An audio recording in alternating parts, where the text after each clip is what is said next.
ఆమె కథ సాధారణం కాదు. Age is just a number అని మనం ఎప్పుడూ వింటూ ఉంటాం. కానీ ఆ మాటను రియల్ లైఫ్లో ప్రూవ్ చేసింది ఈ 93 ఏళ్ల బామ్మ. 90 ఏళ్లు దాటాక చాలా మంది విశ్రాంతి తీసుకుంటారు. కానీ ఈ అమ్మమ్మ మాత్రం ట్రాక్లోకి దూకి గోల్డ్ మెడల్ కొట్టేసింది. చిన్న వయసు నుంచే పొలాల్లో కూలి పనులు చేస్తూ కుటుంబాన్ని పోషించింది.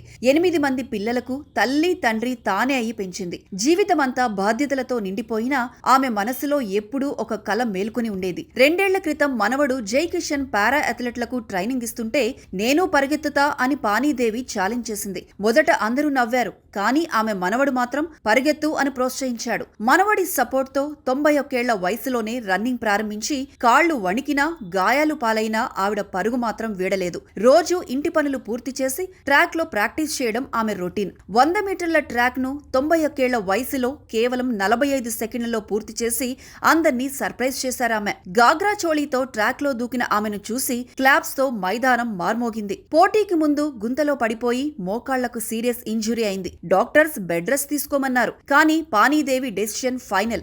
మహా అయితే ఓడిపోతాను, కానీ కష్టానికి గౌరవం ఇవ్వకుండా ఆగిపోవడం మాత్రం చేయను అంటూ ట్రాక్ లోకి దిగింది. ఆ హార్డ్ వర్క్ రిజల్ట్ ఏంటంటే 2023లో మొదటి మెడల్, 2024లో పూణేలో ఏకంగా national level gold medal win అయింది. ఆసక్తికరమైన విషయం ఏమిటంటే ఆమె ఇవన్నీ ఇంట్లో అల్మరాలోనే దాచేసింది. మనవడి వీడియో పోస్ట్ చేయకపోతే దేశం మొత్తం ఆమె గురించి అసలు తెలిసేదే కాదు.